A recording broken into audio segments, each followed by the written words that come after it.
you cross the equator, the Navy just loves to have a bunch of fresh meat on board. They are determined. They really go through it. As you're going through, they have paddles. They swipe at you, and then they sometimes spray you in some very unusual places. They have spray paint and stuff like that. And we were fortunate. We were down in our hole, 300 of us in our hole, waiting for our turn. They had been so violent on board that they had the sick bay full.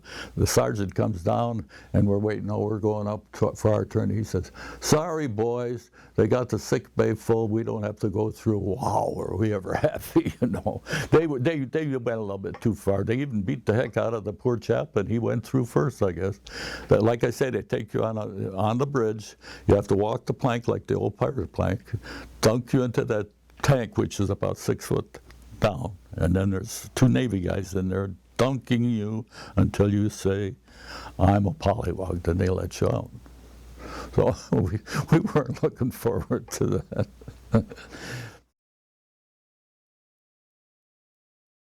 We got over there, and they put us in a camp, replacement camp. Now, anybody on Guadalcanal or any of the other islands where the fighting was going on, if they need a machine gunner, if they need an infantryman, whatever, you have a number. I had the number that marked me as an anti-aircraft machine gunner.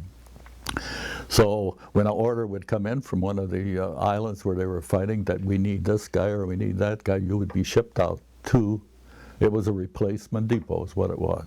So we had a lot of, some funny things happen up there. We had this one guy from Detroit. We were all kids. I consider us kids. They were 18, and we even had some guys that snuck in. They were 16 and 17-year-old kids. They lied, you know, and all. You know damn well they weren't 18. Anyway. Anybody that was 25 or 30, we call him the old man.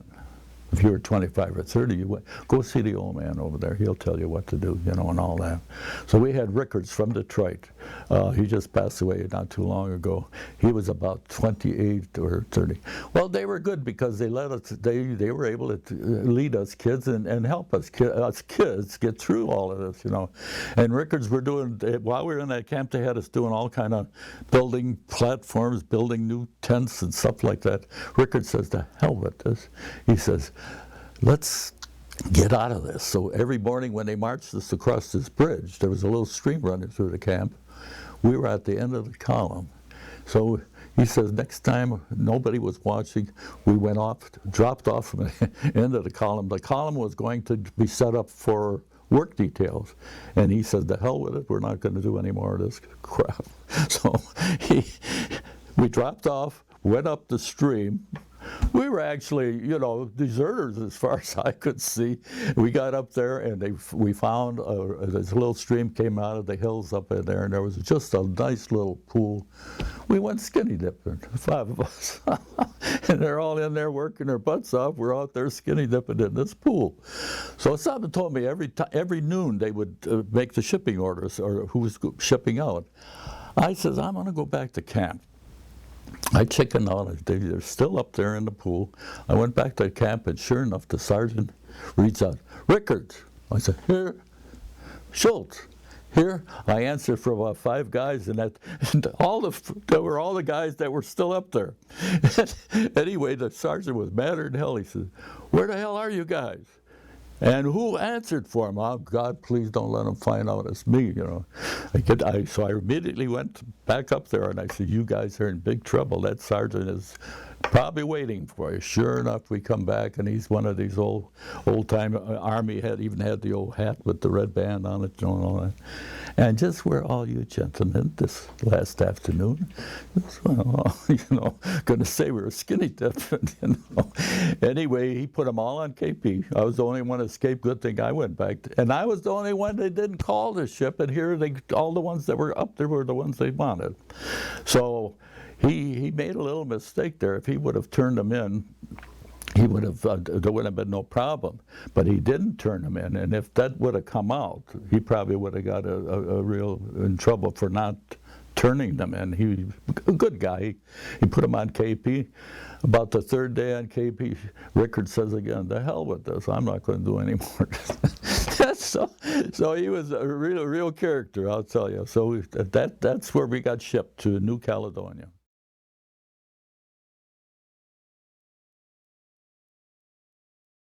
We wound up on a British ship called the Mormac Sea, and it took us about 3 days to get to Guadalcanal. We wound up in Guadalcanal.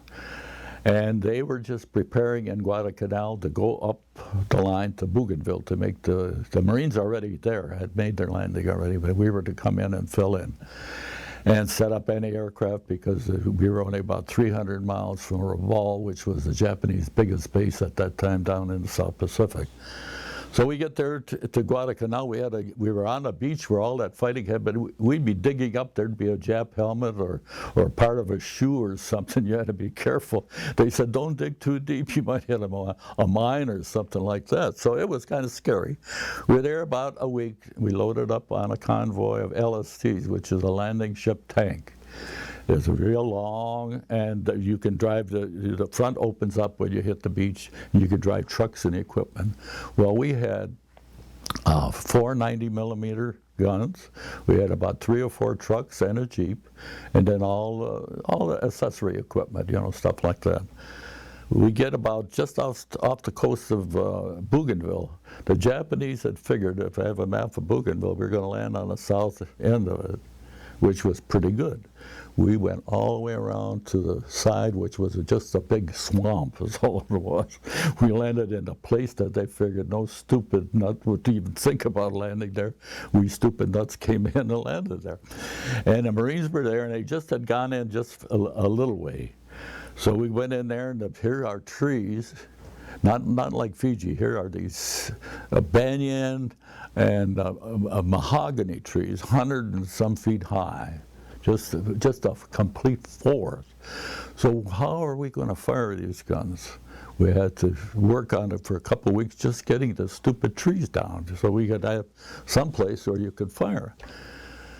So the Japanese, like I say, were surprised that we landed there.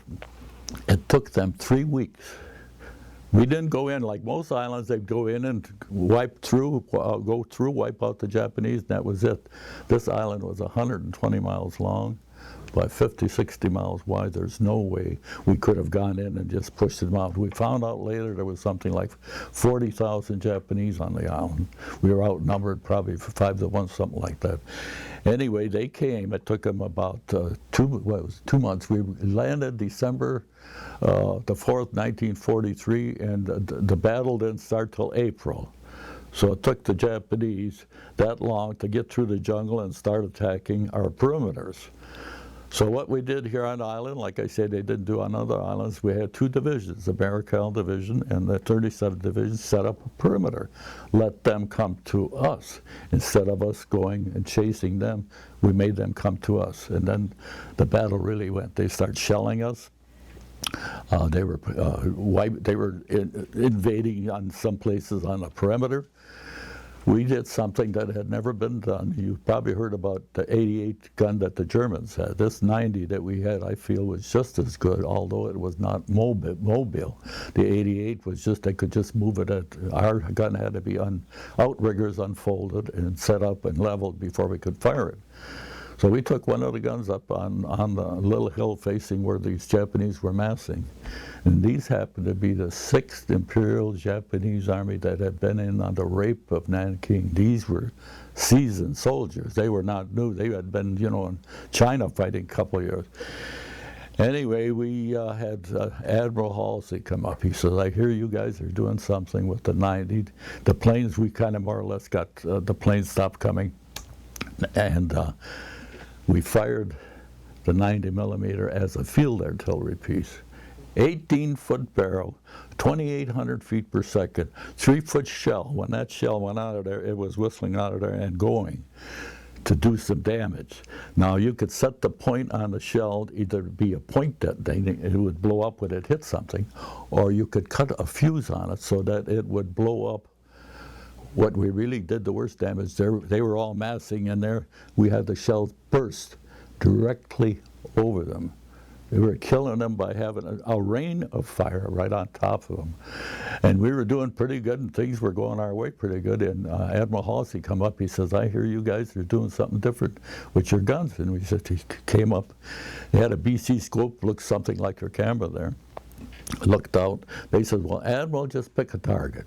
He looked across this little valley, and there was a big banyan tree, and it looked like a Japanese officer directing a couple of Japanese to do something. And he says, Admiral, how's that for a target? He says, that's pretty good. Fire one shell. Fired one shell. Admiral looked over there. No tree, no officer, no other Japanese. He said, hey boys, that's a pretty darn good shoot. You just keep it up. And we did. So the battle, like we wound up, the Japanese, after the major battle, we killed about 8,000 of them. They were all laying there. We counted them, you know. They left for the rest of the part of the island, and we never saw them again. They said, they're there, leave them there. They're not bothering us, they're cut off, they can't get any supplies in. Our Navy wouldn't let any supplies, you know, from Japan come in. So we wound up 14 months on that hellhole of 104 degrees every day.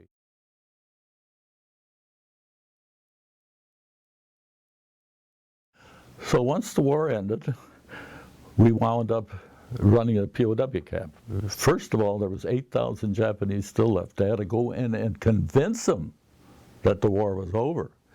They didn't want to, they had negotiations with them, they didn't believe it. So they had to get a record from the emperor himself telling them that the war was over. They had to broadcast this with loudspeakers.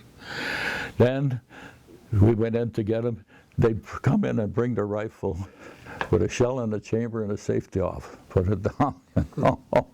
Finally, we got them down below the city, and we opened up a POW camp. You couldn't get one of them to escape. They knew they were going home. What do we want to escape for? In fact, we'd catch them sneaking back into camp in the morning. They had gone out to see some of their Filipino girlfriends. Anyway, it was quite an experience to see these people that you were just shooting at and killing. Here they are, right with you, practically. You know, we were living practically together.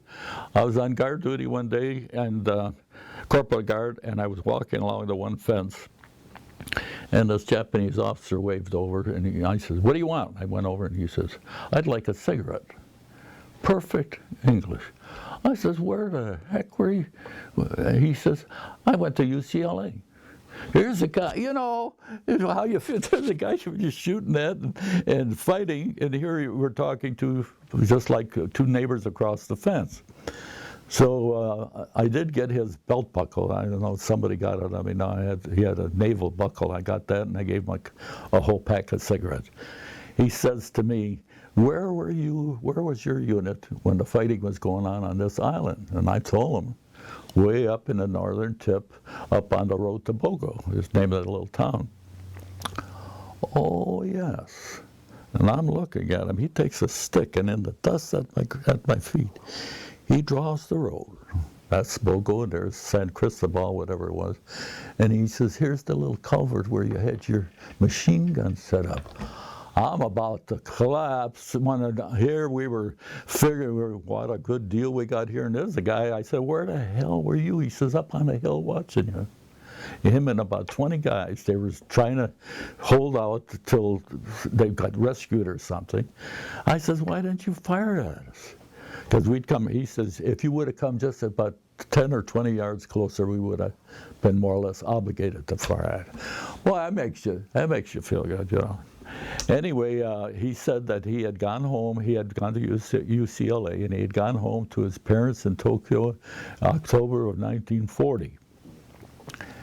He said the next day, there's a knock on the door. Opens the door, and there's several Japanese officers standing there, and he says, "Oh, so-and-so, we see that you were in the United States. You can speak English.